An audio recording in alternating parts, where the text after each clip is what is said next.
কল্পনা করুন এমন এক বিশ্বে যেখানে সম্পদ বলতে শুধু আকাশের তারা, মাটির গন্ধ আর শিকারের গল্প। যেখানে সম্পর্ক নির্ধারিত হয় না ব্যাংক ব্যালেন্সে। হাজ্জা উপজাতির কোনো বিবাহ প্রথা নেই, নেই কোনো নির্দিষ্ট থাকার ব্যবস্থা।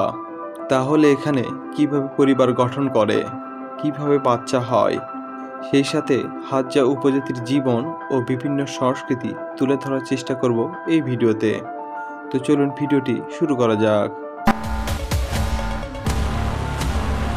হাজ্জা বা হাজ্জাবে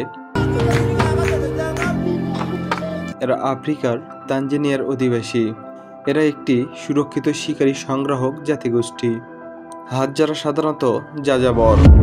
এদের যেখানে খাদ্যের সুবিধা রয়েছে সেখানেই বসতি স্থাপন করে। এরা গাছের ডাল, লতাপাতা দিয়ে থাকার তাঁবু তৈরি করে, যেটা প্রয়োজন মতো যেখানে সেখানে সরানো যায়। হাজ্জা উপজাতির প্রতিদিনের ঐতিহ্য হলো সকালে ঘুম থেকে উঠে ছোট বড় সকলে মিলে বাঁশি গাথা সেবন করা এবং শিকারের সন্ধানে বের হওয়া।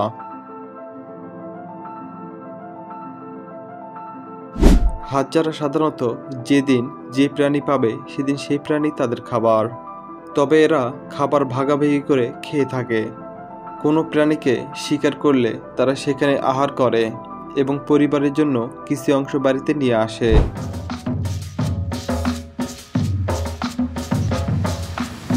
হাজ্জারা প্রচুর মধু খেয়ে থাকে।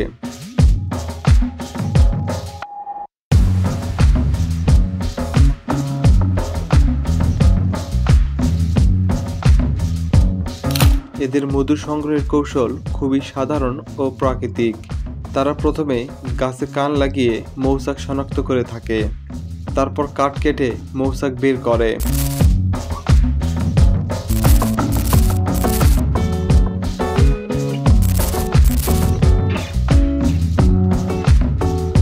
কিছু ক্ষেত্রে ধোঁয়ার ব্যবহার করে থাকে। তবে তারা আগুন জ্বালায় কাঠের সাথে কাঠ ঘষে, যা অনেক ধৈর্যের ও সময় সাপেক্ষ। মৌমাছি দেখে আপনি নিশ্চয়ই ভয় পান, কিন্তু এদের দেখে মনে হয় মৌমাছি এদের দেখে ভয় পায়, কারণ মৌমাছির কামড়ে এদের কিছুই হয় না। হাজ্জারা শুধু পুরুষরাই শিকার করে না, মেয়েরাও বিভিন্ন গাছের মূল মাটি খুঁড়ে তোলে।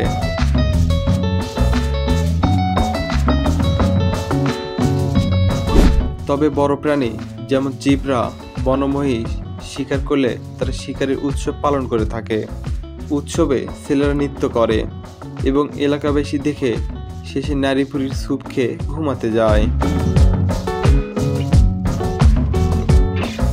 প্রাক ঐতিহাসিকদের মতে হাজ্জা উপজাতি এই উপমহাদেশে প্রায় 50,000 বছর ধরে বসবাস করে। এরা তীরের মাধ্যমে শিকার করে।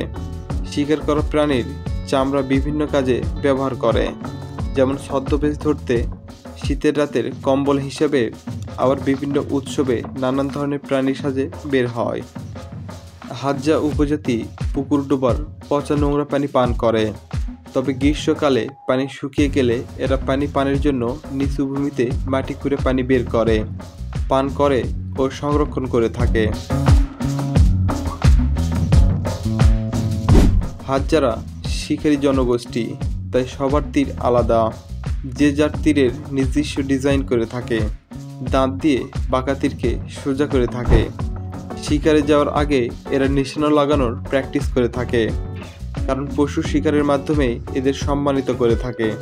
যার তীর পশুর গুরুত্বপূর্ণ স্থানে আঘাত করবে তাকে সবাই সুপুরুষ মনে করে, আর এতে করে মেয়েদের নজরে আসে, কারণ এখানে নারীদের আকর্ষিত করার মাধ্যমে তাদের জীবনসঙ্গী নির্ধারণ হয়।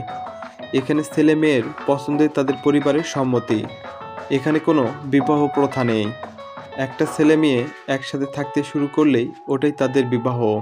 পরিবার থেকে কোনো বিধিনিষেধ নেই। অনেক সময় মেয়েকে তার আগের বাড়িতে নিয়ে আসে, অথবা আলাদা একটা বাড়ি বানিয়ে থাকতে শুরু করে। এই কমিউনিটিতে কোনো যৌতুক, দেনমোহর প্রথা নেই। তবে কিছু কিছু বিবাহকে কেন্দ্র করে বিভিন্ন নাচের আয়োজন করা হয়ে থাকে। তবে বিবাহ বিচ্ছেদের কোনো সমস্যা নেই। তারা একত্রে থাকতে না চাইলে আলাদা থাকতে পারবে। যদি কোনো সন্তান থাকে তাহলে মাই তার দেখাশোনা করে থাকে। এই উপজাতির কোনো নির্দিষ্ট ধর্ম নেই, এরা প্রকৃতির ওপর বিশ্বাসী। এদের জীবনের লক্ষ্য একটাই, সকালে ঘুম থেকে ওঠো, শিকার করো, খাও, আবার রাতে ঘুমাও। একবার কল্পনা করুন তো, আধুনিক সমাজের আধুনিক যন্ত্রপাতির ভোগবিলাসিতায় জীবনযাপন করলেও কি আপনি এই সব প্রাচীন জীবনধারার প্রাকৃতিক পরিবেশে বেঁচে থাকা উপজাতির থেকেও কি বেশি সুখী? কমেন্টে জানাবেন। পৃথিবীতে এখনও এমন কিছু উপজাতি রয়েছে যারা মানুষের মাংস খায়। ইন্দোনেশিয়ায় পাপুয়া প্রদেশে তেমনি এক উপজাতি যা করাই উপজাতি। এরা 100 ফুট উঁচু গাছের ওপর বাড়ি তৈরি করে থাকে। এই সম্পর্কে জানতে এই ভিডিওটি দেখতে পারেন। ধন্যবাদ।